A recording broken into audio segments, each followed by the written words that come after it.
number 5 on the list is the Washington Commanders. They tied the Bills with a 3.46 GPA. So look, now we're at 5 teams here, Sam. The Bills are the only team that are paying for a quarterback on this list. And this is generally how it goes in the NFL. You're the Commanders. Now you've got Jaden Daniels. You just picked him number 2, just like the Texans last year went all in and got a Stephon Diggs and, got Danielle Hunter.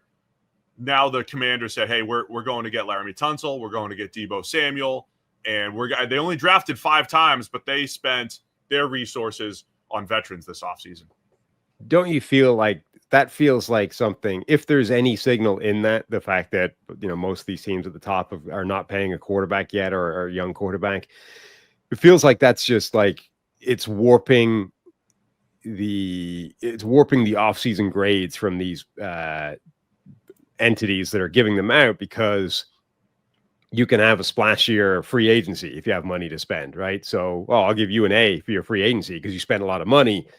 Meanwhile, the teams that have, high-paid quarterbacks are probably not throwing around a ton of money, so they're probably not going to get a really good free agency grade, so they're not going to have the overall, you know what I mean? Like this list is being warped by people being drawn to the shiny objects in free agency. If you were doing this properly, and if you had the time to do this properly, which, I don't think the good people at PFF, CBS, Bleacher Report, or Sports Illustrated have, you got to go in and say, here are the resources allocated to, this is what the team is starting with. Here's their starting point. Here's what they ended up with.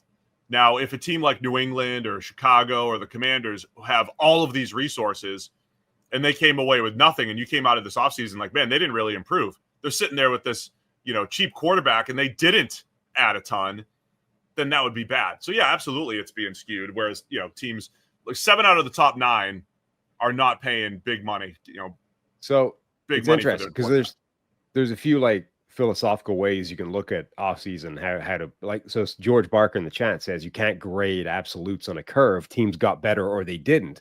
I would argue for the purposes of NFL off seasons in a closed system with a salary cap, et cetera, I think that's very, very wrong. I think you can be in a situation where you're heading into an off season inevitably going to lose a bunch of talent, right? Like contracts are up, whatever. And maybe this is past mistakes catching up with you. But the point is, once we hit February, the most likely thing to happen to a team is for them to get markedly worse.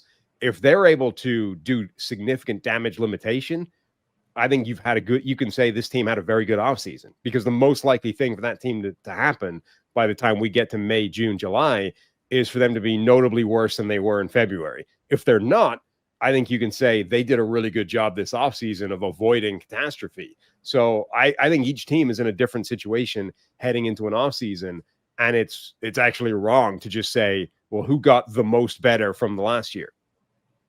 As far as the Commanders on this list here, I really liked the Laremy Tunsil move, because when we were debating every other team and what they were going to do at left tackle, the Patriots, the Titans, and all the money that they spent on Dan Moore, there was just not a lot of options at tackle generally, but particularly left tackle.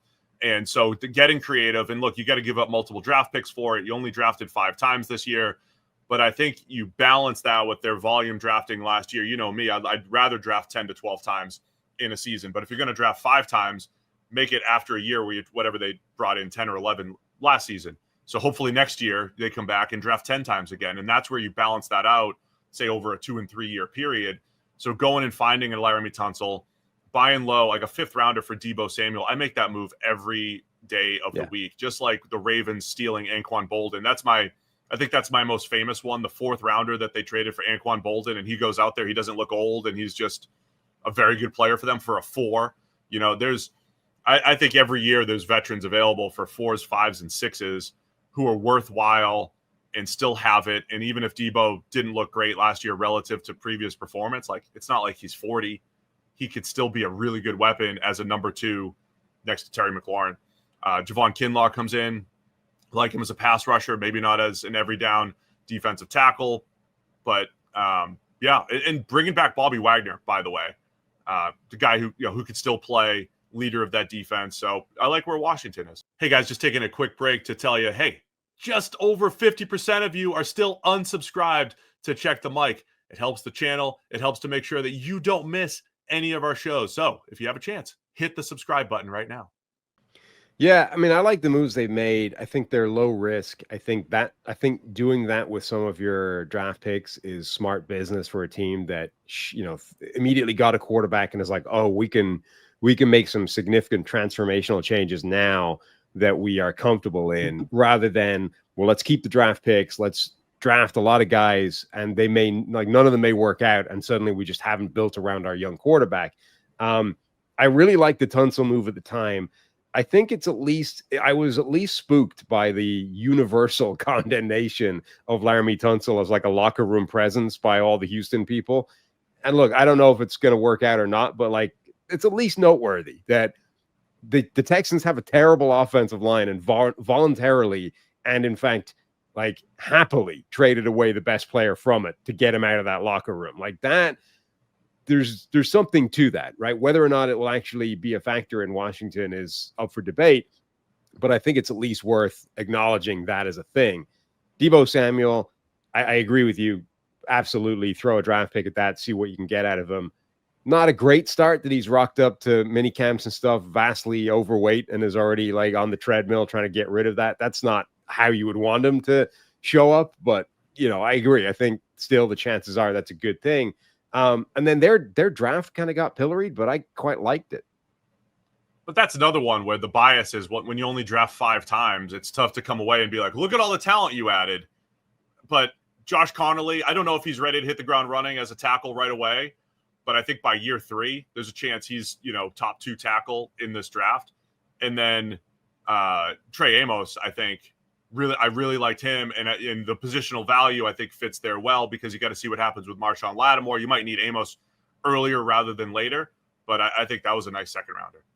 Part of it is definitely that. I think part of it is also everyone assumed they were going to draft an edge rusher because it's still the area of biggest weakness on this team, and they didn't. And it's like anytime a draft does that, where it's like we have one clear glaring need and they don't draft anybody at that position, I think everyone immediately goes, well, that's like a C draft. Like, how can you possibly get a good grade from that draft? I'm just laughing at JJ in the chat saying Deebo needs lessons from Steve on getting back to his playing weight. I don't know what's happened over the last 6 months, but for some reason I'm down 20 pounds, and the scale says the same thing it said during my playing days. So here we are. You did make the point, though, that the body composition might be different. So I'm not sure your methodology is appropriate for Deebo. I didn't make the point. My wife made the point. She was like, you were a little more fit 15 years ago. Well, you made it to me. I mean, you relayed the point. I did. Thanks for watching all the way to the end of our video. For more great content, click here to subscribe and here to watch another video. We'll see you again soon.